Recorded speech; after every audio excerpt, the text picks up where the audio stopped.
Hey guys, if you're watching this video, it is most likely because you're ready to engage in the Photoshop world. Hopefully I can teach you some of the basics so that you can start making posts and really making things that are creative to post for the youth page.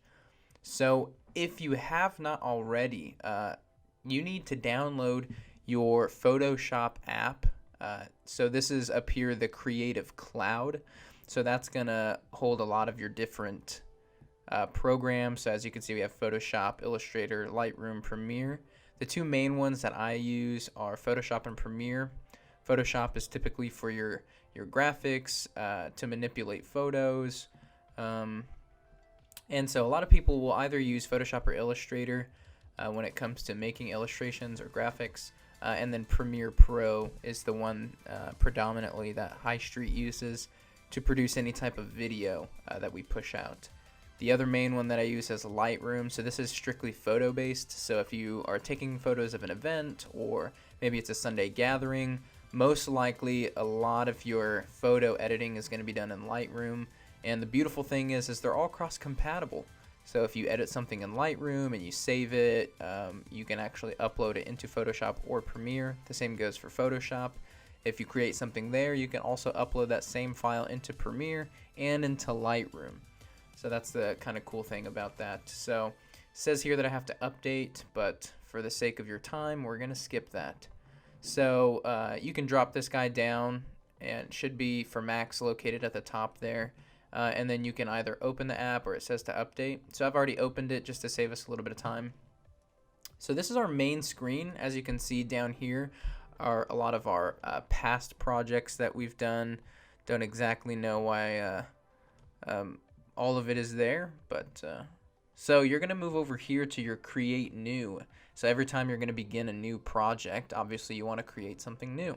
And so these are what they call a canvas. So just like in art, before you start painting, you need to purchase a canvas. This is the same thing if you're thinking in ways of art. This is going to be your canvas. So how big do you want your canvas to be? So 19 by 20 is so your width would be more wide than it is high in tall, but you can actually change all this for your pixels. So if it's a 1920 by 1080, you can also change that and it'll show you the exact measurements in inches. So if you're wanting to make like an index card, that would be 3 inches by 5 inches. But a lot of the times if you're making something to post on Instagram, or maybe it's a screen of sorts, so maybe that's on a main Sunday, you're going to be using a 1280 by 720, and you always kind of want to make sure your resolution's at 300. Other things might call this DPI, but for this case, we're just going to be calling it resolution. Your RGB colors, KMYK or CMYK, sorry, is like your true colors. So when you're making merchandise, so shirts, hats, things like that, you want to use CMYK because we can't print true colors that we see on the screen. So instead of printing a very bright or a very deep blue, your CMYK might be a lighter color blue because it's just not possible to print some of the things that we see on the screen. My background, you can kind of choose to start with whatever you want, white, black, background color, transparent, or custom. I just typically go with white. It's easier to see things on the screen. And then I don't typically mess with these two. So we'll make a 1080 by 720. Actually, let's change that to 1080 by 1080. So that's obviously going to be a square, and Instagram runs off squares. You're going to put create. So if you do like a 2000 by 2000, that's fine as well. Try not to go too high because then your file gets bigger, and as your file gets bigger, you're constrained on the places that you can post it to. So I'm just going to be walking through a few of the things that we see here. It's probably a little bit overwhelming if this is the first time that you've looked at Photoshop. So I'll go over our tools real quick. So this toolbar can actually be edited. But for your sake, most of the things that you'll be using are pretty much already apparent, so you won't have to change much. This is like your general mover tool. So it's kind of this arrows in all directions type thing, and that's if you have something on here. So don't get lost real quick, but I'm just gonna make an item real quick. So if you click on this mover tool, that's gonna allow you to move this all around your canvas. And then if you move down here, so this is your let's see what they call it. This is a rectangular marquee tool. So I typically use this if I want to make really accurate erasings or drawings, or if I want to just fill a certain area with color. This one's really good. Also, one tool that you'll get very familiar with, which you'll learn kind of in the coming days, is what we call, sorry if I lose you, I'm just going to do some real quick, is what we call fill and content aware. So on a very easy to understand scale, if you were, so let's say there's a picture of your face and you have a beautiful zit right on your cheek. If you highlight or kind of marquee just that little area where there's a pimple, and you push fill and content aware, it's going to fill the area that you've made based upon the things that are around it. And you can, that's kind of what content aware is. Pattern, you can choose a pattern to fill it with. Fill it with just black space or white space, 50% gray, foreground color, background color. And you'll find out the more that you just mess around with Photoshop, you'll even discover things that I honestly don't even know. So I'm self-taught, so haven't taken any classes, so let that say there's a lot of hope. And then we see over here is our lasso tool. It essentially does what the marquee tool does, where it gives you opportunity to edit the things that you select. The only difference is your lasso tool gives you the freedom to make your own shape. As a marquee tool, you have just the square. With a lasso, you can do something different. This gives you straighter edges, so you can still make your own shape, but it also gives you straight edges, just so you don't have to try and guess or draw it yourself. And then this magnetic lasso tool does its very best to distinguish between the two colors that are on the screen, and then it'll actually trace for you. So this isn't me being super accurate, it's actually just tracing it on its own. And this is really helpful when you have something that you want to move around or delete or edit, and the two colors are very distinguishable. So if you have somebody wearing a light blue shirt and the background is a dark blue background, you're going to have a little bit of trouble because of shadows and everything. The two colors are going to merge. But let's say you have a green screen background and somebody's wearing like a white shirt. Something like the magnetic lasso tool will be a great help. And the way I'm switching in between all these three tools is I'm clicking and holding. So if you just click, you're just going to click through all of your tools here. But if you click and hold, you can access a few of the other ones that are underneath. So moving on to this is called the Magic Wand tool. These are pretty good for you to get used to, but the Magic Wand tool is really cool because it does the same thing that we were talking about with the magnetic lasso, but it does it a lot quicker. So if we want to edit something that is black on a white background, your Magic Wand tool is going to be perfect because it's going to edit everything, and I'll zoom in for you. It'll edit everything that is different.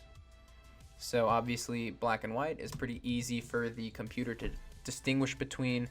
So whether you choose to edit the white or to edit the black, the Magic Wand tool does a really good job of doing that for you. Quick Selection tool is a less fast Magic Wand tool, but it's pretty good for situations where your background isn't so distinguishable from your foreground picture. And so you would use this to highlight certain areas. So you can choose to do all things at once or just to highlight some things. But then again, you'll just kind of figure out some tools you like better than others. So this is the Slice tool. That's pretty good for if you want to make, let's say, those cool Instagram posts where it's like one picture, but it's set up into like 6 different photos. So you swipe and you're seeing more and more of the photo. This Slice tool is used for that. Your crop tool, so this kind of changes your canvas. So at the beginning you saw we're 1080 by 1080, but this crop tool will allow you to make your canvas a little bit smaller, or maybe you want to go bigger. And if you ever would just want to undo something really quick, your best friend is Command Z. So just push Command Z and it undoes the thing that you just did.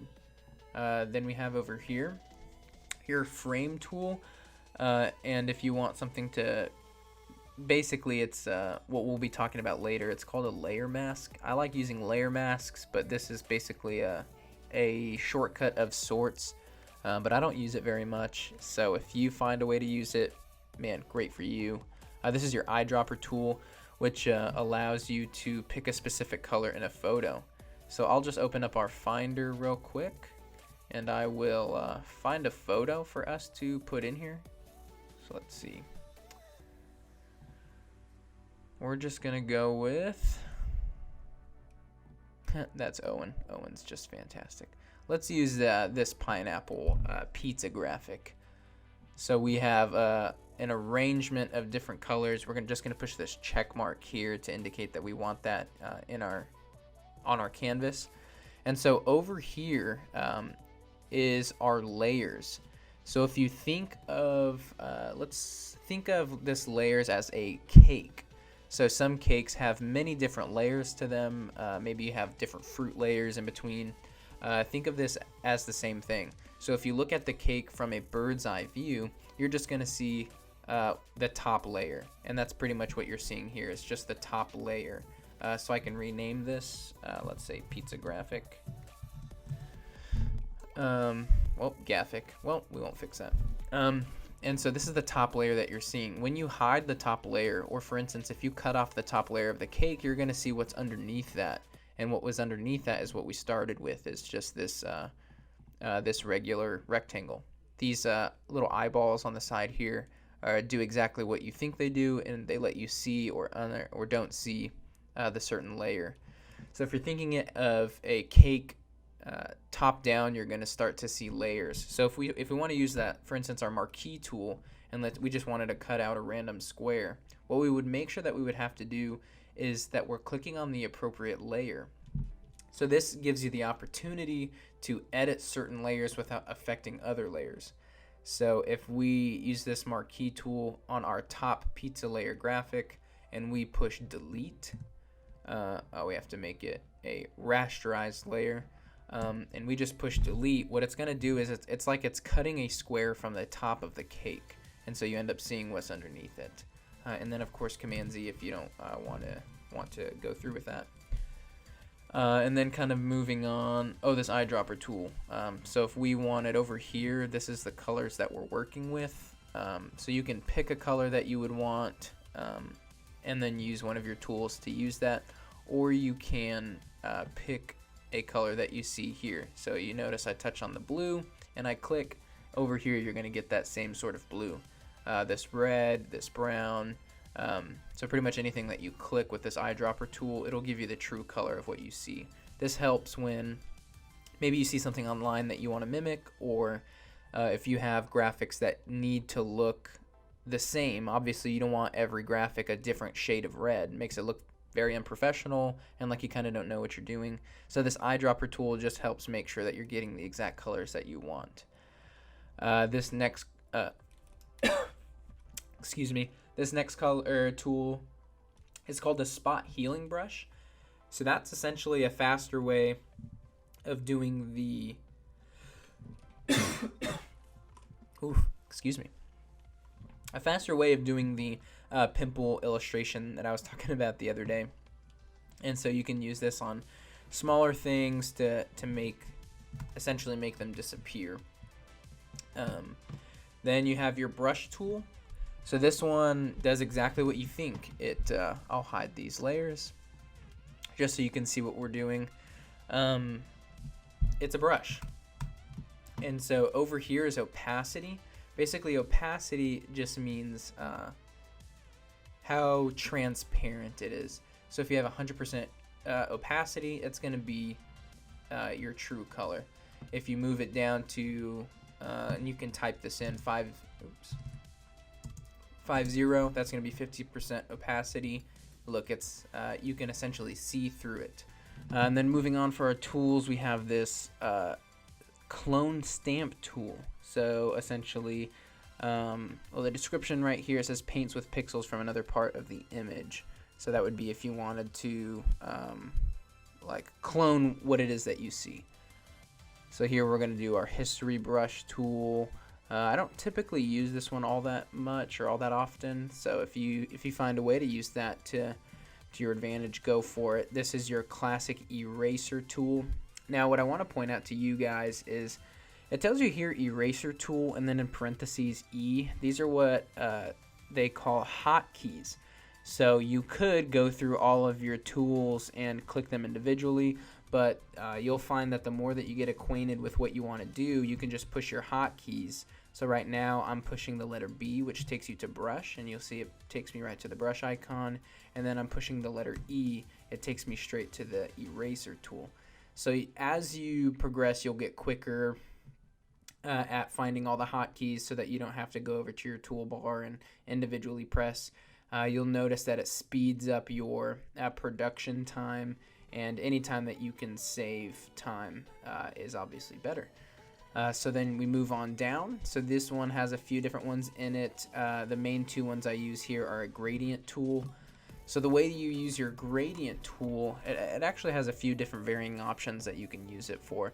But here, if you click on the colors, which we talked about earlier, you can choose which color it is that you want to and apply a gradient to. So let's say, just cause we want to pick a blue, and you can pick any varying shades of blue. So we'll just choose one here. So up here it'll show you that it goes from blue to a transparent. Anytime you see these patterns here that looks like a gray checkerboard, basically what that means is if you save it as a specific file, it'll show up transparent. So let's say like I just have this guy here, or not that guy, this rectangle here. If you were to save this in a format that they call a PNG, all you're going to be saving is this rectangle itself, and the transparency, there will actually be nothing there. But if you save it as a JPEG, it'll fill in the transparency for you, typically on a white color. So what you can do with this gradient, we'll hide that, and down here in your bottom right, I'll just share with you a few of these guys so we can use them. This is your effects tool. There's a lot of different things you can do in there. This is a layer mask tool. It's kind of interesting to understand. If you push layer mask, you see it adds the layer mask icon next to it. And what you can do in the layer mask icon is, instead of erasing something permanently, you can erase or take something away so that you can change it back if you don't like it in the future. So as you can see, I've erased this part, but let's say I go over to the layer mask tool and I disable the layer mask, it's going to bring everything back. If you were to erase something, not on the layer mask, but just on the photo itself, then you won't be able to get it back as easy. So layer masks are always encouraged to use, just so you can go back on your steps. Here you have a few different things in your, I actually don't know what this is called, a double colored circle, but you can change things like the levels of brightness and your contrast, your exposure. So these are typically things, if you're thinking, oh, those would be perfect for a photo, I think it's a lot more advantageous to do these types of corrections in Lightroom. So most of the things you mess with in a Photoshop world are going to be like your exposures. But then over here is this little folder. This is what we call grouping. So if you click a graphic and then hold down the shift key and click the top graphic, it'll highlight all of them for you. And what you can do is put all of these that are highlighted into a single group. So that way you have folders. So if you're kind of working on a big project and there's multiple layers and you don't want to be messing with everything at once, or maybe you don't even want to see everything at once, highlight all of those things and then create a group so that it kind of condenses. And then you can even name the group so that you can understand like what all is on your properties. So if you push this little arrow, it'll show you everything that's inside of the folder. And then last on here, or second to last, is this square with a plus inside of it. This is how you create a new layer. So if you're thinking like the cake illustration, you're going to be adding another layer, and you can choose to, you can put that inside your group, you can put it below your group or above your group, just depending on what you want to do. We're going to be adding one to the top layer, and then this is where we're going to be messing with our gradient. So for this layer, you see over here, you have your basics, your blues, your purples, your oranges. I pretty much never stray away from the basics. So you're going to have this one that goes from a color to a color. So you'll notice this is blue on the top, white on the bottom, and that's because our colors over here are blue on the top, white on the bottom. This one is your top color, so blue all the way to transparency.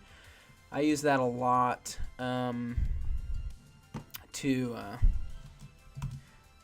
to edit a lot of graphics, because sometimes you want to add just a simple color over a text rather than to make it like a blue to white. So on this layer, if you want, you can name this gradient, and depending on where you click is where your gradient starts. So you notice now, right now, I'll start in just around the middle of the canvas. I'll click and then I'll drag. It is going to be a lot thicker where you have clicked. So your opacity is going to be stronger where you've clicked and behind, and then it'll move to a transparency. So that's pretty good. Let's say if you use your paint bucket tool. So you go to your gradient paint bucket tool. Let's say you want to make the background, let's say you just want to make it white. So right there I just pushed X. X switches which color that you use. So we're going to make that background white instead of transparent. And then this is all on the gradient layer. So then you use your gradient layer to make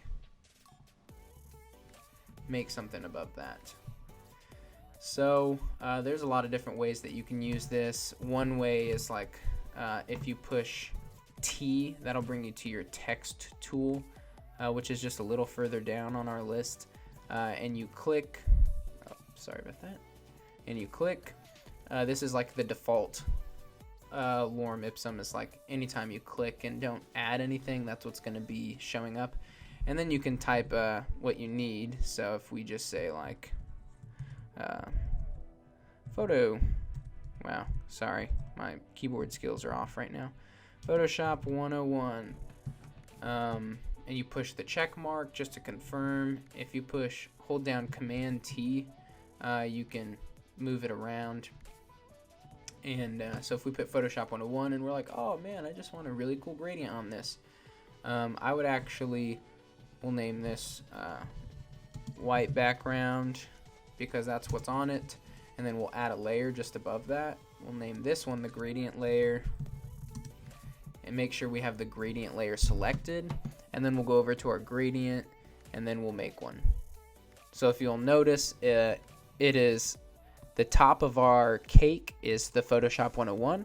The next layer underneath it is your gradient layer, and the layer underneath that is your white background. But when you look at it, it's like the bird's eye view of the cake is these are the layers that you're seeing. And if you move the gradient above Photoshop 101, you'll see that the blue then goes over the letters. And if you move it beneath, you'll see it's subtle, but you can see it that it's above it. Same for the white background. If you put the white background above your gradient, that's the layer that you're going to see.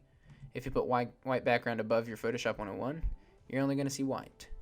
So it does matter the order of your layers. And then down here we have a blur tool. I don't use it too often. There's a few other tricks in Filter that you can use. But as we're just going through the basics, magnifying glass, there's a shortcut or a dodge tool, burn tool, sponge tool. Again, I don't really use these that often.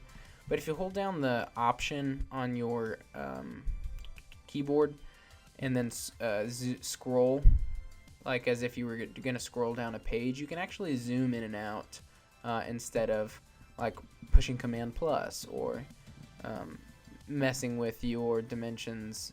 It's just a lot easier, a lot quicker. Hold down option and then scroll, and then your command is going to be pretty your command tool is going to be pretty important. So like a Command T, you can move your layer, and if you are moving something, you can hold down Command and move its dimensions a little bit differently.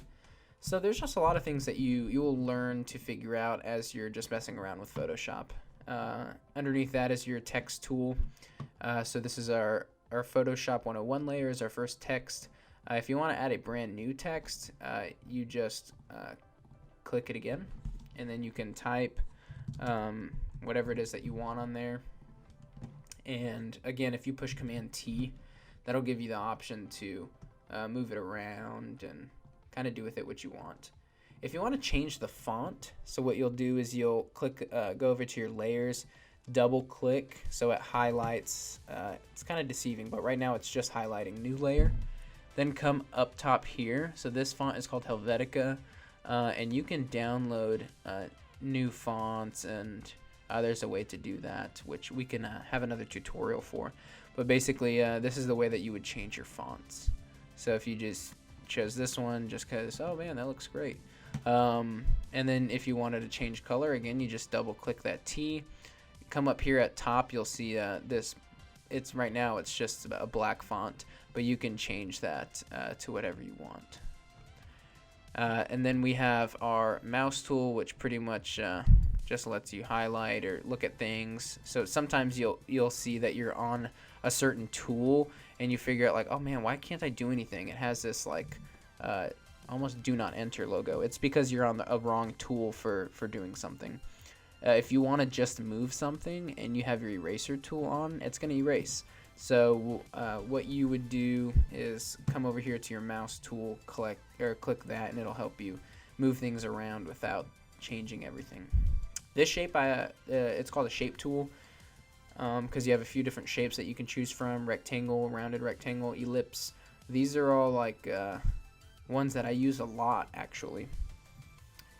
Typically I'll use them just to create a background, and if you come over here, this is where your colors are. I like to click this guy, which basically brings up the entire like color palette that you can choose from, and when you do that, you can change the color of your background. So again, that's pretty quick. You can just be sure to name the layers as you go along so you don't get confused, and then this hand tool just helps you move really throughout your canvas. And this is your magnifying tool where you can zoom in and out. If you click and hold and then move your mouse up and down, you can do basically what I said you could do with the other holding down option and then scrolling. I think is a lot quicker.